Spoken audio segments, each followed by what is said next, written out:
Hi and welcome to AFTV. I've got Turkish with me. We've just won 2-1 at the Emirates Stadium against Fulham. Listen, we're going to get into the fan camp, but I want to start with just the mentality of this Arsenal side. I know you're a man that's heavy on mentality from players. We went down after obviously a Gabriel mistake, and the resilience to see Gabriel get the goal back as well, and this whole team come together along with the fans. The mentality shift that I've spoken about at the start of the season, was it clear to see today? Is it something you're noticing as well, Turkish? I mentioned that at points last season though, bouncing back from poor results or poor runs of form. Actually, yeah. I mentioned there's like a culture. It seems like there's a culture change. At times that statement seemed premature, but it's because of the personnel, the playing staff changing. A lot of the players 2-3 years ago, there was too many tainted memories of those. Yeah. The players we got now, the squad we've got now, it's a fresh approach, and we're learning about them as we go. You know, the previous ones we already learned a hell of a lot, and we had enough. Now we're learning about these ones as we go. At points last season where, you know, we lost away to Liverpool, United and Everton, we still bounced back. When we had that poor January, we bounced back. When we lost to Palace, Brighton and Southampton, we bounced back.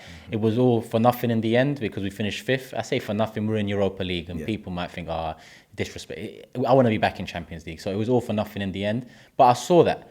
And today was a big test. In hindsight, it was a welcome test because you want to see how, you know, the players do against adversity, going one down in the second half. Yep. And we done well. You know, I looked at the bench a couple of times. I wanted Arteta to shake things up. He didn't. He brought an Eddie. And aside from that, we still created chances. What was your feeling when you saw Eddie warming up at that moment? Because it was in need of a goal, and obviously something's been criticised at times, but there's a good player in him. What were your thoughts when you saw that? Because I'm going to be honest, I questioned it when I saw him on the touchline at that moment, but it seemed like Arteta got it spot on.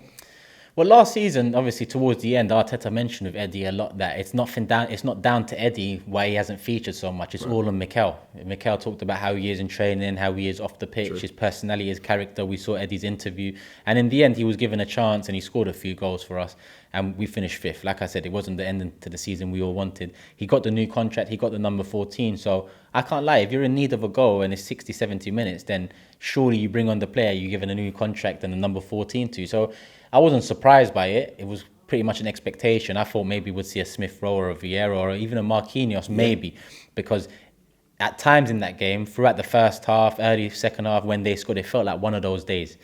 And you know what I mean about one of those days. I know exactly what you mean, Turkish. So to be standing here and knowing we got the 3 points out of it, you know, we talk about mentality, and it was a big showing from them. Eddie came on, he missed some chances, and listen, if the match ended 1-1, I would have looked at those chances and I would have been a bit more critical about it. Right. But it didn't cost us. Same way with Ramsdale in the first couple of games, mistakes, it didn't cost us. Gabriel today. Listen, one thing about Gabriel is Gabriel has been solid overall for us, but he has these moments sometimes. And this was probably by far his biggest, worst moment for the club, but he bounced back and scored. Now, one thing about defenders is you can't have many of these moments because you build a reputation. So I don't want to see no more of these moments from Gabriel throughout this season. That's how Mustafi built his reputation at our club, and you saw how that one ended. So Gabriel really needs to learn from this. You know, it's a kick up the arse for him. It didn't cost us, but he still got to look at himself. Yeah. You know the way Ramsdale in the all or nothing, at times when we won games, he was still coming into dressing room hurt. I want Gabriel to feel some of that as well today. He won the game for us, but he also put us in it. So would you expect that for him to go in the change room and be frustrated with himself? Because he seems like he feels like he redeemed himself, and many fans will say that. But yeah, you're right. These little mess-ups we can't see consistently. So do you expect him, the right mentality you'd like to see is him be frustrated at this performance, would you say? Yeah, top-level players, they always critique themselves after every game. It's not about looking at the positives. You learn from the negatives. You know, you won us the game, and it was a massive 3 points, albeit it's only the 4th game of the season. But from where we was, you could sense the headlines. You could sense the opposition fans and what they were about to say. They were ready.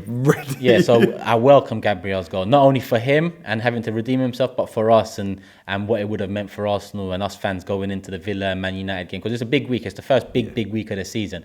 3 games in 8 days. We've got an away trip to a Big Six side, our first Big Six trip this season. So Gabriel needed that, and we needed that 100%. Shop for AFTV merch at shop.aftv.co.uk. Subscribe to us on YouTube. Follow us on Instagram, Facebook, Twitter, TikTok, Snapchat and Twitch. We've got content for every platform, so check it out.